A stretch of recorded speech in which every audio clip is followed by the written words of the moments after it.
Bueno, ¿qué tiene que ver el reino de los cielos con Parashat Beit Hanan, Shema Israel?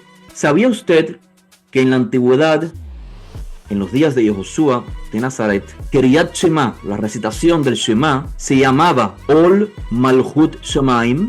Esto es, el yugo del reino de los cielos. Ahora, ¿por qué nosotros hemos optado por repetir? Cuando digo nosotros, me refiero a la gran parte que compone el pueblo de Israel. ¿Por qué seleccionamos dos párrafos y los repetimos?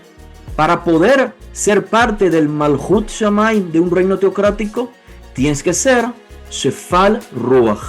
Y resulta que mientras Josué dijo esto, el reino teocrático se componen de personas que son Shefalei Ruach, personas que no son altivas, encontramos que el autor de Ben Sirach había dicho, tienes que ser demasiado Shefal Ruach, porque el fin del ser humano es el gusano.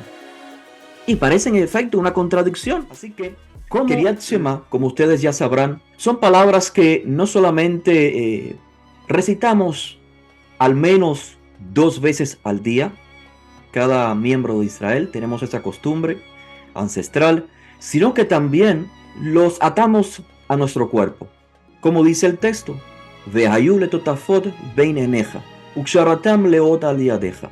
Serán un recordatorio entre tus ojos y las atarás como señal en tu mano. Pero además de tenerlas presentes en nuestra mente, atarlas a nuestro cuerpo, también las colocamos en donde moramos, como dice el texto, Uchtaftan al mesusot beiteja ubise areja. Y las escribirás en los postes de tus puertas, en tus portones. Me gustaría entonces enfocarme en lo que es la recitación, lo que repetimos al menos 2 veces al día. Y esto consta de 2 parashiot, 2 párrafos que repetimos diariamente. Y voy a compartir la pantalla, si me permiten. Pues Kiryat Shema, la composición de Shema, como les decía, esto que decimos, Shema Israel, Adonai Elohenu, Adonai Echad, Ve'ahavta et Adonai Eloheja, etcétera, etcétera.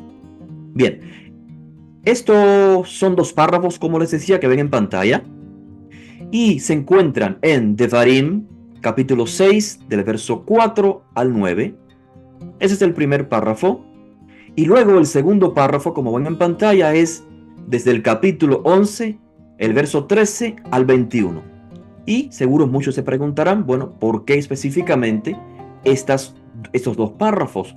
Para componer una repetición. Hoy vamos a aprender, qué interesante. Teniendo esto presente, quiero hacer un entre paréntesis antes de elaborar y especificar por qué esta interesante composición. ¿Qué encierra estos 2 párrafos? En realidad, Kiryat Shema, la recitación del Shema, no es una mitzvah.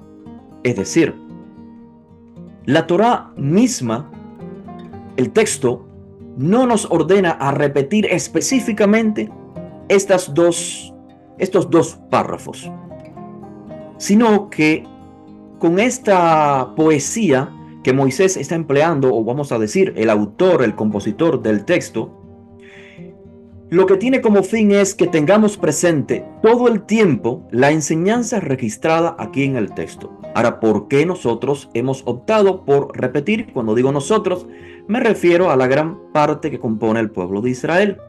¿Por qué seleccionamos 2 párrafos y los repetimos? Y hay quienes agregan también Aseret HaDibrot, los 10 mandamientos, y los repiten también. ¿Por qué? Porque eso es lo que se llama halajá, o se llama conducta, se llama llevar esta enseñanza a la práctica.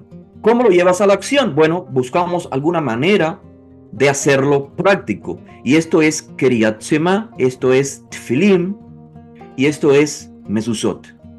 O sea, lo llevamos a la práctica. Pero repito, no olvidemos, el mandamiento en su esencia no nos ordena que hagamos estos ritos.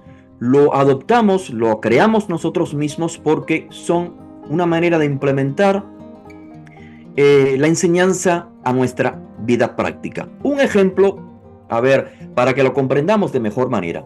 Lo que es el casamiento. En nuestros días tenemos un rito para casarnos y en el texto de la Torá no se nos habla de ese rito. El texto de la Torá lo que dice, Vedavak beishto vehayu lebasareja. Se va el hombre a unir con su esposa y serán una sola carne, un solo cuerpo.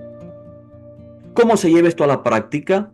De alguna manera que sea trascendente, espiritual, que transforme nuestra percepción de lo que está pasando en un casamiento, pues creamos una halajá, es decir, una manera de llevarlo a la práctica en términos inspiracionales. Tenemos entonces ketubá, que es el contrato matrimonial, y tenemos la jupa, que es el ritual donde se coloca el esposo, la esposa, y se crea pues las bendiciones de la comunidad y demás. Otro ejemplo, la Torá nos ordena a santificar el día de Shabbat, pero no nos dice específicamente qué ritos hacer, solamente nos dice que hay que abstenerse de ciertas labores cotidianas para que el día de Shabbat sea un día especial, kadosh, diferente a los demás. Nosotros implementamos halajá, esto es una manera de proceder. Y entonces creamos kiddushim, o sea, las palabras que declaramos para recibir el día de Shabbat, con vino, con una comida, con una serie de ritos para hacer el día especial. Y luego finalizamos con Havdalah, la declaración de que hacemos la distinción entre lo sagrado y lo profano.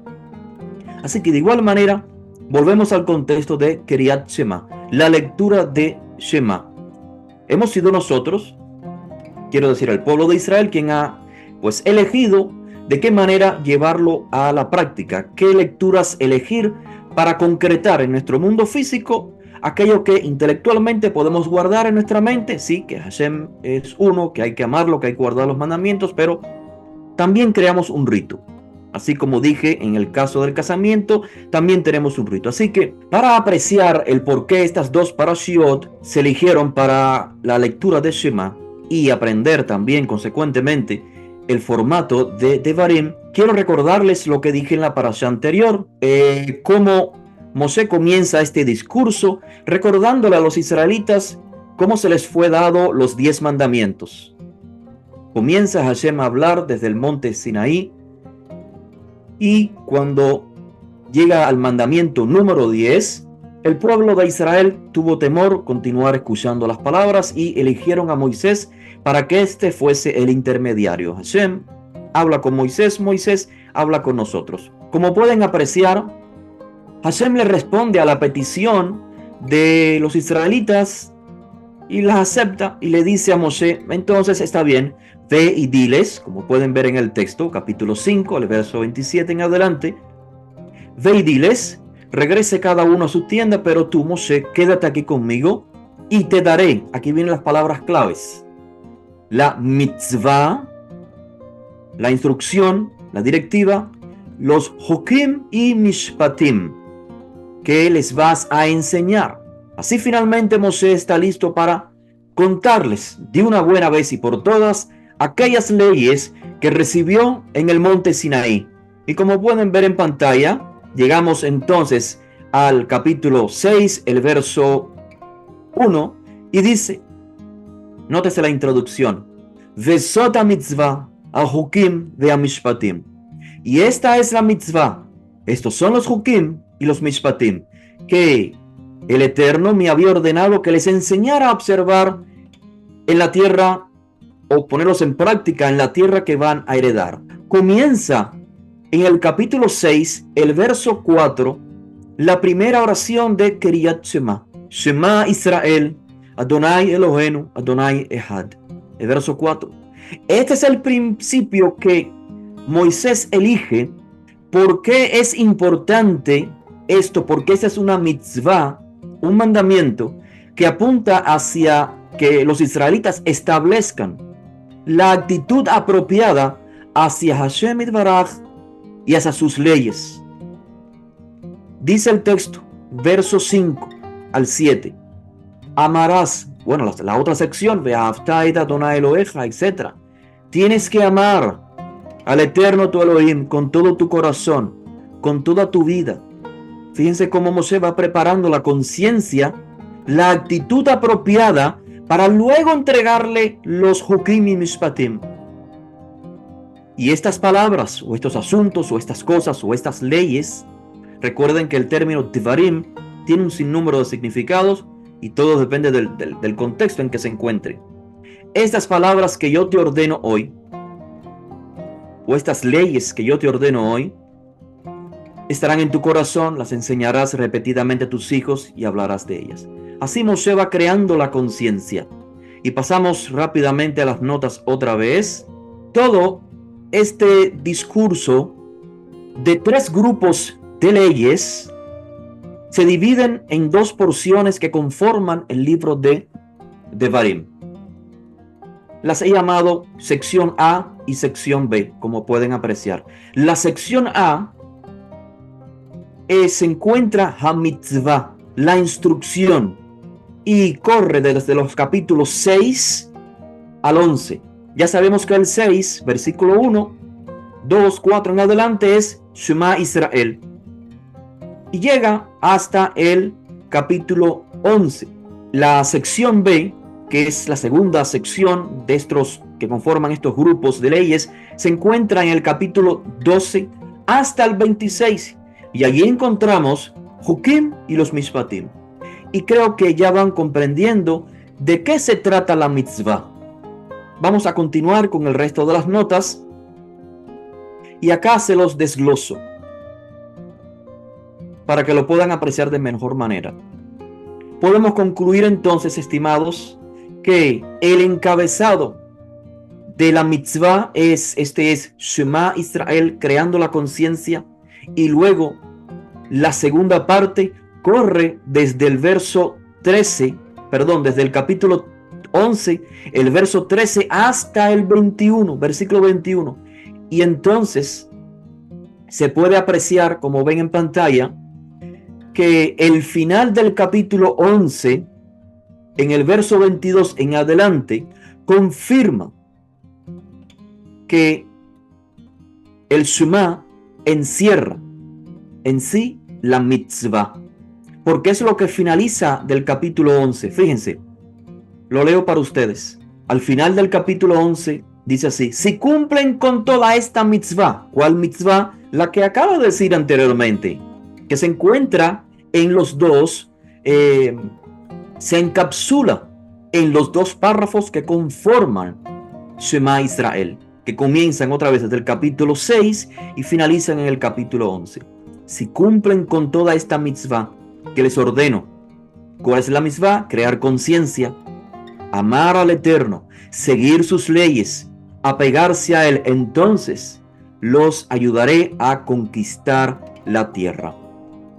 Estimados, aquí no solamente encontramos la palabra clave para entender que todo lo dicho previamente, desde el capítulo 6 hasta el 12, era la mitzvah, porque el texto lo dice claramente: si cumplen con toda esta mitzvah, sino que además encontramos en el contexto la relación que trae con lo dicho previamente: Ahavat Hashem, amar al Eterno. Así pues, podemos apreciar, creo, estimados, de manera muy clara la elección de la primera sección del Shema y lo que le sigue, amar al Todopoderoso, y combinarla entonces con el final del Shema, que se encuentra en el capítulo 11 del verso 13 al 21, que es Ve'ayim Shamua, y sucederá que si escuchas y pones en práctica estos mandamientos, Hashem te asistirá a llevar a cabo la promesa que te había hecho. Así que, como les estaba diciendo, Shema, los 2 párrafos que conforman el Shema encapsulan la mitzvah, los cuales, pues, como les había dicho inicialmente, contienen, o sea, la mitzvah, estos capítulos desde el 6 al 11, lo que encuentran realmente se le llama en singular mitzvah, pero lo que encontramos en ellos es una serie de mitzvot que alimentan a los hijos de Israel para mantener, repito, una actitud apropiada hacia el Todopoderoso. mientras que pueden ellos conquistar la tierra de Israel. Así que Shema, este ejercicio que hacemos de repetición, tiene como fin crear en nosotros, en nuestra conciencia, una actitud apropiada para poner luego en práctica los mandamientos. Por su parte, la sección B que voy a compartir, y con esta es la que finalizamos, contiene los que son los Hukim y los Mishpatim, como les había dicho. Y aquí hay una gran variedad de leyes más específicas para los israelitas que deben de seguir una vez que ingresen a la tierra de Israel. Entonces, ¿por qué esta estructura? Quizás algunos se pregunten, ¿por qué esta estructura? Y me gustaría sugerir para ustedes que se trata de un equilibrio perfecto, un equilibrio adecuado.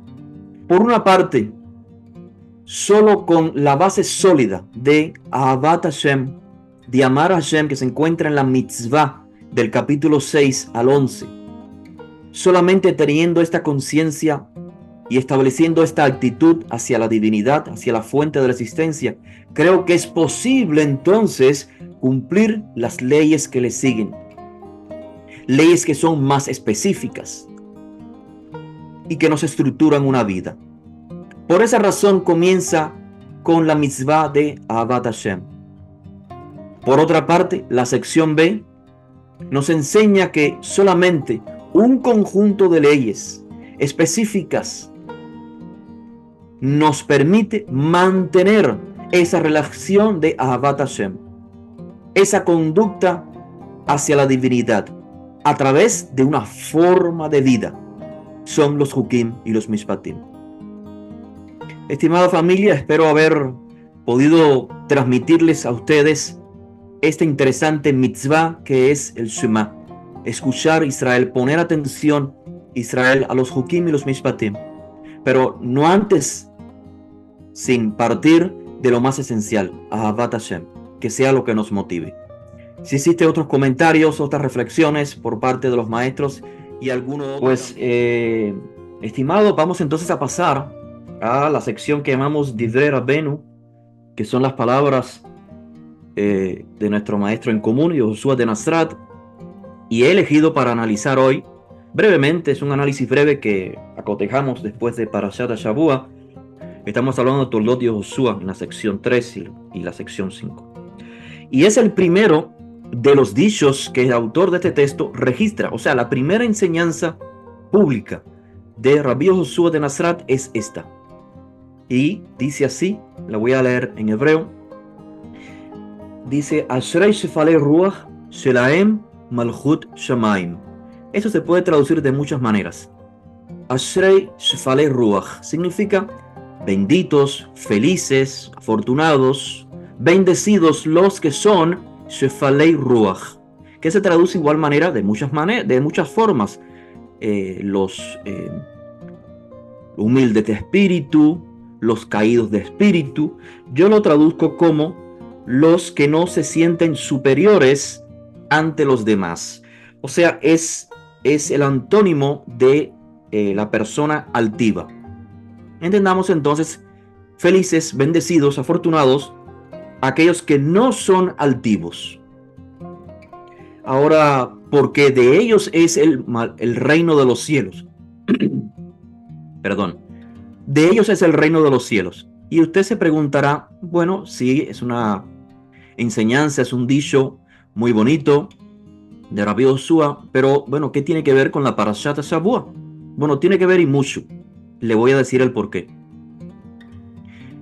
Le hemos explicado en otras ocasiones el significado de la frase Malchut Shamaim, que se traduce literalmente como reino de los cielos. Y hemos explicado que los cielos en este tipo de expresiones es un eufemismo. Es una manera de decir algo, pero evitando emplear una palabra que pueda molestar a alguien. Y en los círculos piadosos de judíos, mencionar el nombre Elohim o Dios en español podía causar alguna, digamos, molestia. Por eso también decimos Hashem, que significa el nombre, haciendo referencia al ser del cual estamos hablando. Por eso es que en el libro llamado Lucas, aparecen expresiones similares a las de Mateo, mientras que en Mateo se habla del reino de los cielos, en Lucas se habla del reino de Dios, el Malhut Elohim, porque son exactamente lo mismo. Reino de los cielos es un eufemismo para decir reino de Dios, y ambas frases significan un reino teocrático, un reino en que la justicia que simplemente sea la dictada por la divinidad. Entonces, aún sigue la interrogativa. Bueno, ¿qué tiene que ver el reino de los cielos con Parashat Beit Hanan, Shema Israel? Bueno, ya sabemos que en efecto lo que Hashem está tratando de formar a través de Moisés es un reino teocrático, donde el Teos, el Dios, es el Dios de Israel. Ahora, ¿sabía usted que en la antigüedad, en los días de Yehoshua de Nazaret, o sea, en el primer siglo, el Shema, Kiryat Shema, el párrafo, la recitación del Shema, se llamaba Ol Malhut Shemaim, esto es, el yugo del reino de los cielos. Shema y yugo del reino de los cielos es exactamente lo mismo.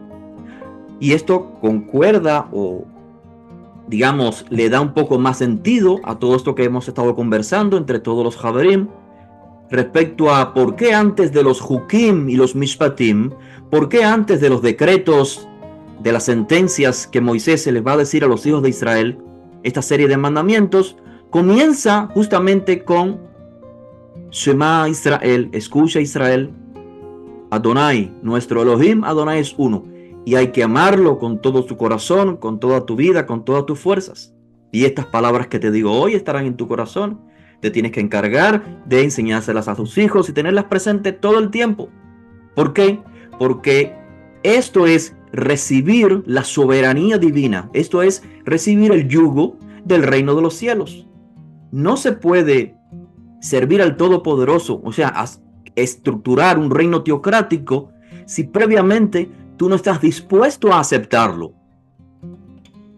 Y por eso Yehoshua dice, ¿cuál es la primera cualidad que el ser humano debe tener para poder ser parte del Malhut Shamaim, de un reino teocrático? Tienes que ser Shefal Ruach. Como dije, no puedes ser altivo. ¿Por qué? Porque estamos hablando de un Malhut, de un reino. Así que en el reino de Hashem, en el reino de Dios, no pueden haber personas altivas, porque o es Hashem el que ordena o es el ser humano. Entonces, por eso Yehoshua ve gran importancia en que los miembros de la comunidad que él está formando de Israel tengan esta disposición para luego entonces conformarse con un reino ejemplar a los demás. Y resulta que mientras Yehoshua dijo esto, el reino teocrático se componen de personas que son Shefalei Ruach, personas que no son altivas.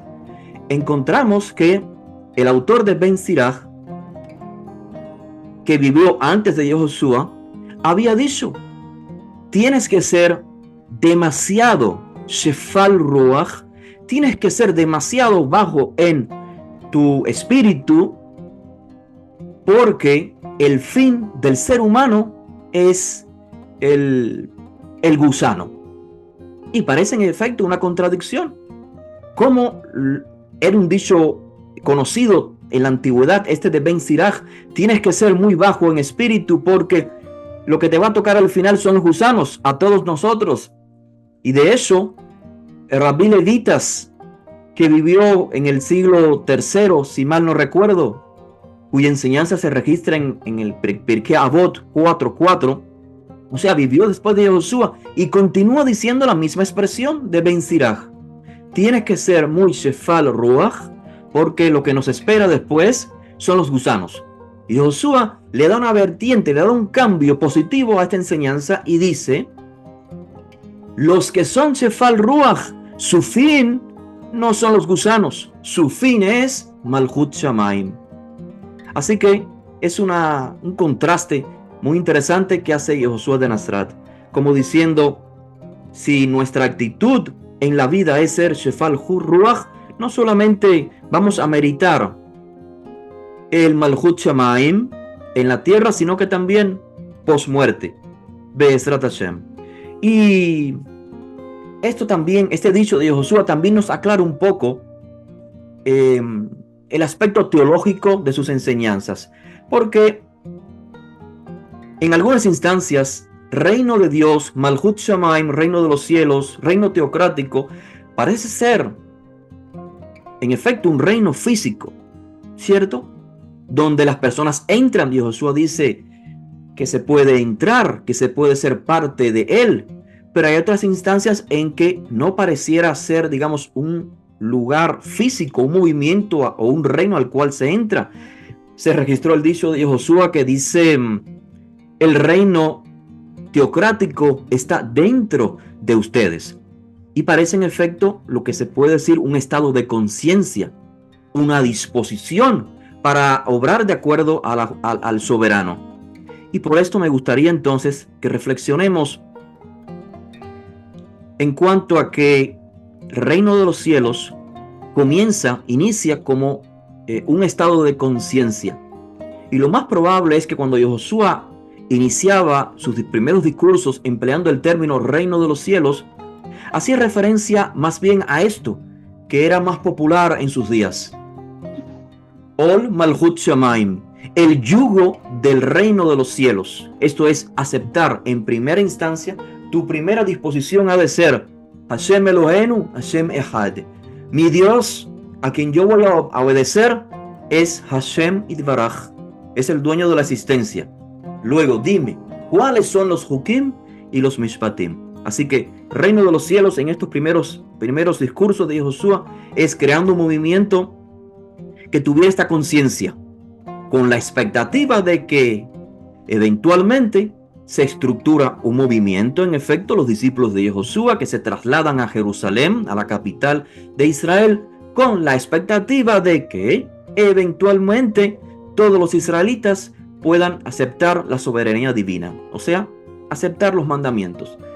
Y es lo que, como decía anteriormente nuestra estimada Doris Hadassah, es algo que se ha quedado, como se dice, a la expectativa de que los hijos de Israel querramos todos aceptar el liderazgo de un rey que ha sido establecido por el Todopoderoso para gobernarnos y para estructurar nuestra vida según sus decretos divinos. Y a través de ese rey, a través de su mérito, es que podemos ingresar a esto que se llama la Berit Hadashah, una nueva alianza en la que dice que la Torah, la instrucción, se colocará en el interior de los hijos de Israel, en nuestro corazón, para obrar por iniciativa propia, un nuevo corazón, un corazón de carne, no un corazón de piedra.